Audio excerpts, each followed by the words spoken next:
Welcome everybody, this is John and Glenn with BestPriceNutrition.com.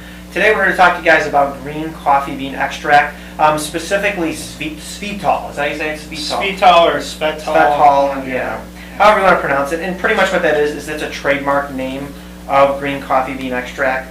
And the reason why that's being talked about is because on the Dr. Oz show they had mentioned looking for that trademark. And we understand why, because last spring when they had initially talked about the green coffee bean extract, they said make sure it's pure and contains chlorogenic acid, but a lot of companies came out with all these crazy knockoffs and stuff that quite frankly didn't have any chlorogenic acid in there, which is the actual active ingredient. Yeah, when you're looking for a green coffee bean extract, you're looking for it to be standardized to a certain percentage of chlorogenic acids.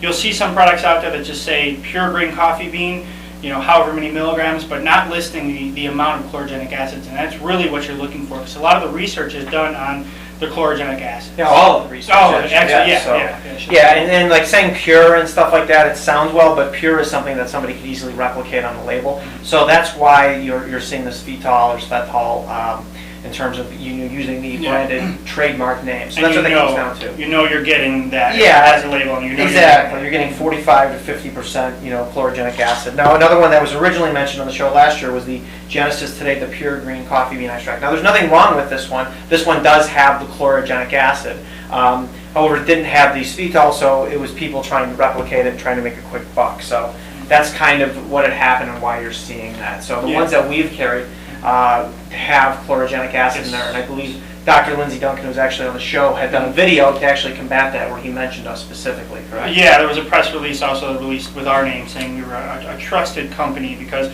we're not out there just pushing any products. We're trying to get you the best quality product, and the Genesis Today one has this standardization. Yeah, quality being the actual chlorogenic acid. We had offers to buy ones that didn't have chlorogenic acid for whatever reason. No, we're not going to bother. Yeah. So just be careful of that. That's really what it is. Be clear about that. Now, also the Svital is the one that was researched as well, so that's another reason why too in some of the studies. And real quick, we talked about chlorogenic acid. I mean, specifically the purported effects are that it can suppress glucosidase activity, which is basically enzymes, a bunch of enzymes that break down carbohydrates. So basically what it would do is slow down elevations in blood sugar, which is really important for people who are pre-diabetic or perhaps type 2 diabetic. Yeah, a lot of people who are overweight, obese, things like that, they're consuming excess carbohydrates. They get the rises in blood sugars and then the fall in blood sugar. So this can help normalize that, if not prevent a rise or a large spike in blood sugar. We all know you eat a high carbohydrate meal, get that rise in blood sugar, then you get to drop, you're hungry again because of the falling of the blood sugar. So this can help with normalizing. Sure, and it's a vicious cycle, and what happens is that you end up overproducing insulin because you're not as sensitive to it. So and there's other mechanism of action involved when it comes to carbohydrate metabolism in general. Another purported effect is a mechanism, at least, is the prevention, or not prevention, but inhibition of gluconeogenesis, so to speak, to slow down that. And that's basically turning protein or fat or other things into sugar. Yes. So and there are prescription drugs like metformin, which is very effective at doing that. That's used to treat type 2 diabetes. So that's another mechanism of action. Now, going through the research and articles, there's a lot of stuff out there. One of the benefits of it also is for blood pressure. There's actually a study that was a double-blind placebo-controlled double-blind placebo-controlled study of 117 males with mild high blood pressure. And basically what they did for a month, they gave them 46, 93, 185 milligrams daily. They split it up into 3 populations, obviously placebo as well. And after 28 days, they found that there was a significant improvement in blood pressure as compared to the placebo. And that was specifically seen in those that received 93 and 185 milligrams. They also found that the results were dose-related, basically. The more you took, the better your results were. And then there was another study that backed that up. So there seems to be some pretty good promise in terms of blood pressure now. 117 is a decent-sized study, but there should be more, and that should be replicated. Both those studies weren't done in humans. Now, there's also some animal studies that have found evidence that it can reduce blood pressure as well. And then there's also some human and animal studies that have found the purported effects that we talked about as far as with helping burn body fat. Now, who is specifically going to benefit from this? Like what population of people? Population would probably be overweight, obese people who are not fully healthy, I guess you could say. Obviously, if you're overweight and obese, you're not as healthy as you can be, but most of the research done was done on overweight, obese people. People who aren't athletes, people who aren't at their top peak physical condition. Yeah, in other words, people who are athletic or in good shape and all that kind of stuff, your insulin sensitivity is going to be much greater. So therefore, the mechanism of action for how this works, you probably really aren't going to benefit much from, because you're already getting all that taken care of just by being healthy.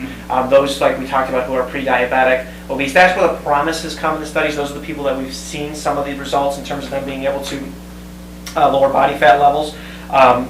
We'd like to see more of that type of research, obviously. Now, one study that was done in India, it was a 22-week crossover trial.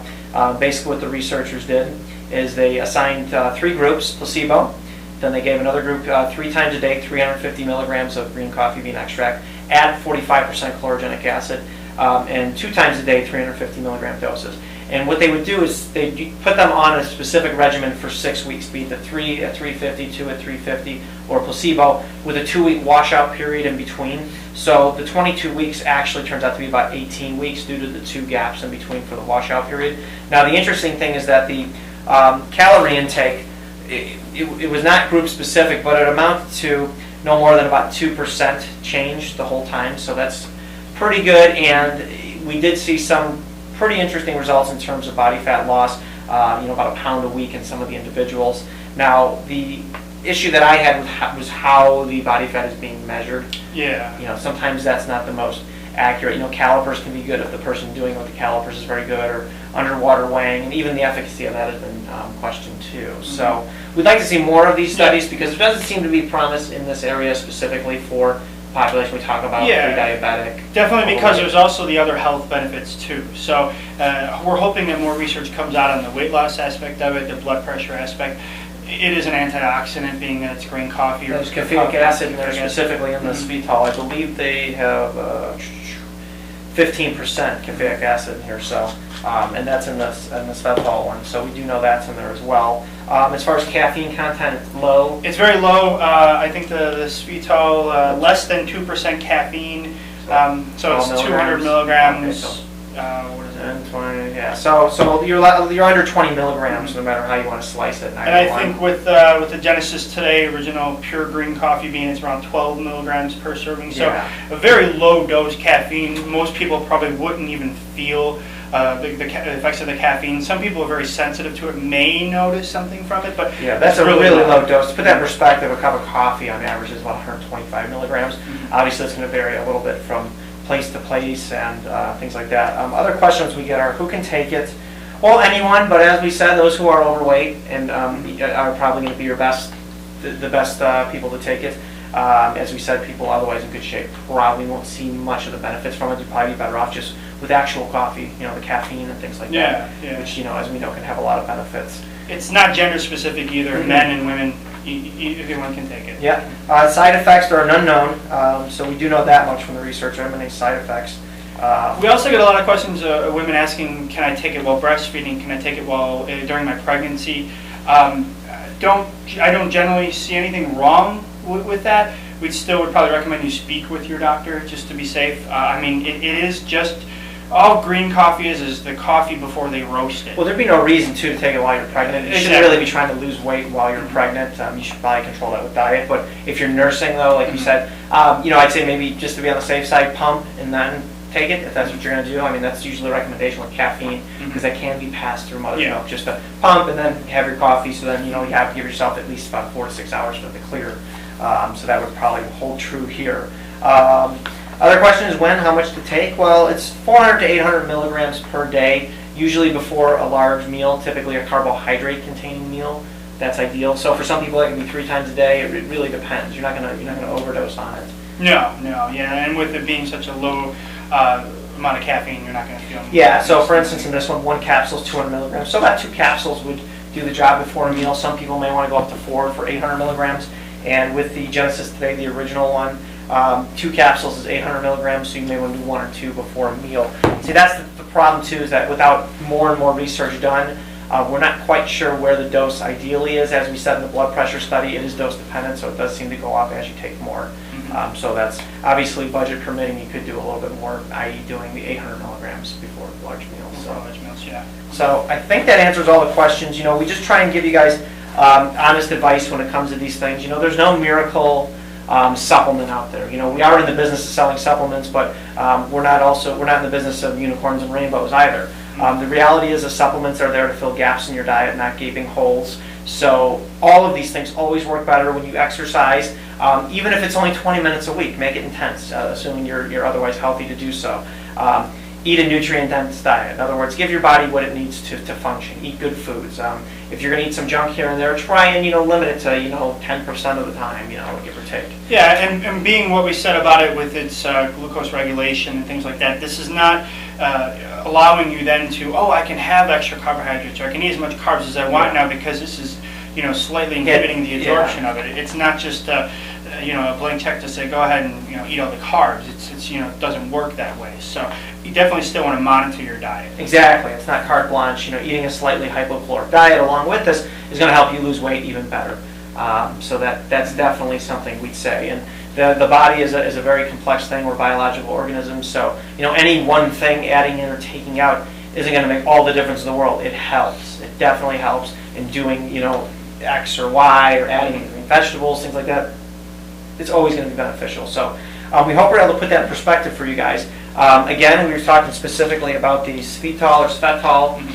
So if you have any questions, please feel free to post them in the comments section of the video or blog. If you're not sure if something is or is not a scam or something like that, feel free to ask us. Even if we don't sell it, that's fine. We're more than happy to tell you. We have no incentive here to tell you if something is good that it's not or something like that. Exactly. So feel free also to check us out at facebook.com/bestpricenutrition. We can answer questions there. And we appreciate you watching. Thank you. Thank you.